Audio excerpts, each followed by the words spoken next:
boundaries in Humayun Ahmed's Tomader Jonno Valobasa. So I have divided my session into three small parts. First, I will try to talk about the background, why I chose this book. Then I will go to answer the question, and analysis part will follow. So the very first thing is Humayun Ahmed and his science fictions. So Humayun Ahmed is probably the most popular Bangladeshi Bangla writer, and I guess he will be at that place for quite a bit of time ahead. Because people still look for his new books at the extra book fair, though we know he can no longer write anything. But as so many other young people, I was also introduced to his books when I was probably at class 6 or 7.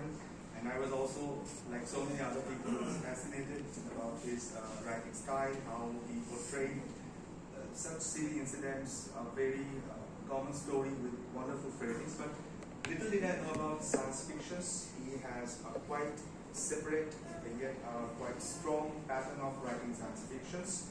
And he's probably one of the very first science fiction writers in Bangladesh. So the book I'm working on here is Tomader Jonno Valobasa, which is Humayun Ahmed's first published science fiction. It was published in 1973, right after the independence of Bangladesh. It's a small book containing only 87 pages, and it was published by Khan Brothers and Company. But I want to add something here, that Humayun Ahmed had quite a bit of different style in writing science fiction, while he himself termed it as he's not a very hardcore science fiction writer where the laws of science, the rules of nature are followed strictly, like his own brother's writing, Dr. Muhammad Jafari, was science fiction. So what Humayun did, he tried to create a balance of scientific imaginations with human emotions that the Bangladeshi people are more known for. So Tomader Jonno Valobasa is no different to that. That brings us to the question, how does Tomader Jonno Valobasa critically evaluate the traditional interpretations of human and nature? So in this book, this particular book, we encounter with some characters containing both human characteristics, human qualities, inspired from nature. Like we have Sura, the young physicist who comes up with a brilliant plan when the Earth is at risk, the people are on the verge of extinction. We have Mathur, who is the director of the Science Space Research Lab, who is the leader of all the scientists.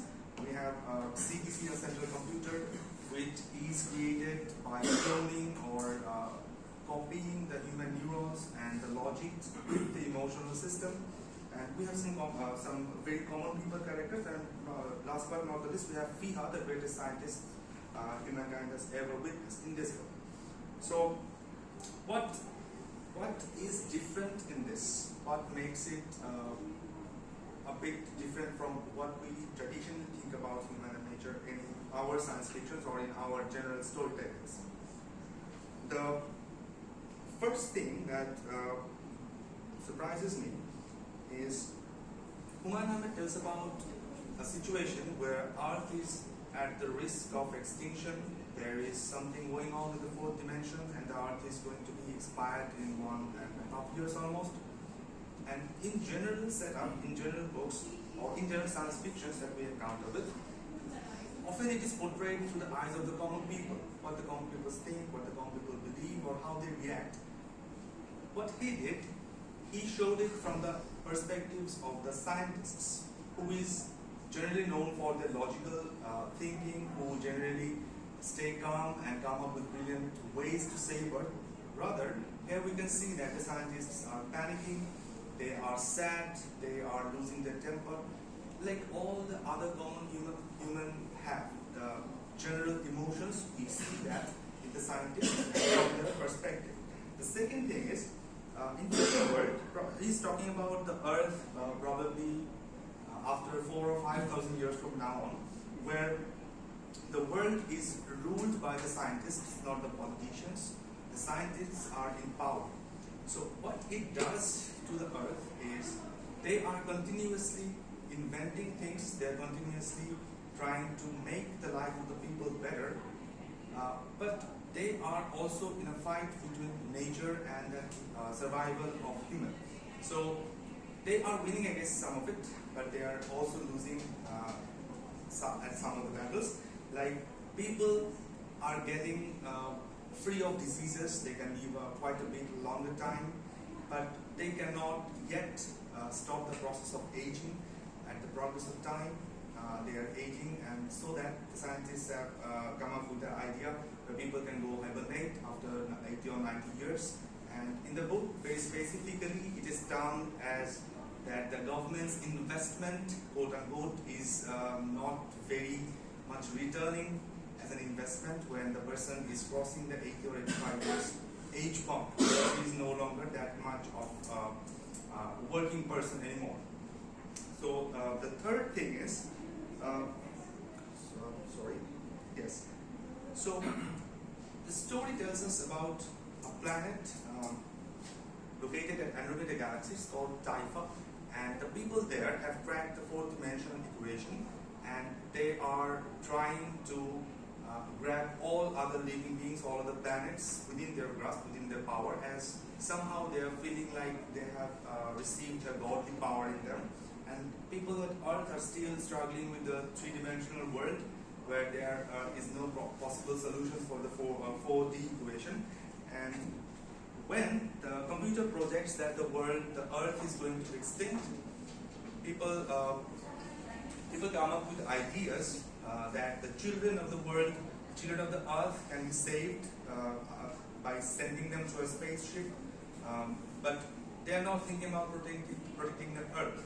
They are not thinking about all the people. They are thinking about saving the children first, so that the human race can still go on.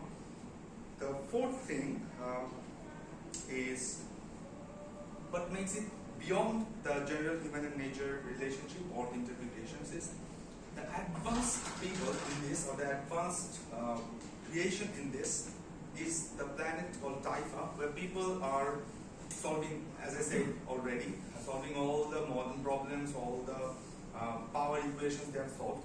But they are trying to create scientists by denying the general laws of nature. They are modifying the DNAs when the babies are inside the mother. They are creating unhealthy people who can work as very good scientists, who can work on very good mathematical problems, but they can no longer live more than 5 to 6 years. They're also seeing that as investments which can benefit them rather than going with the natural flow of the world. So I will not make it any longer.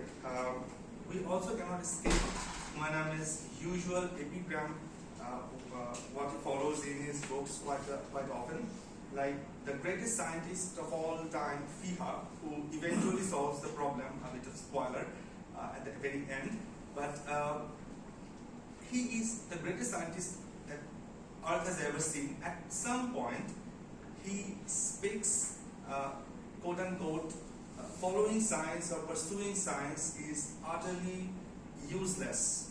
And as people, when they are born, they are actually beginning to solve a mathematical problem, a mathematical equation, which can never be solved by 1 or 2 or 3 generations. It will take ages, but still they have to try, and until they cannot, they are no longer free. So he also says that when the news of the Earth's upcoming danger, people come up with ideas, but he notices only the women are coming up with ideas. How can we save this by doing this? How can we do that to save? But men are hardly coming up with ideas.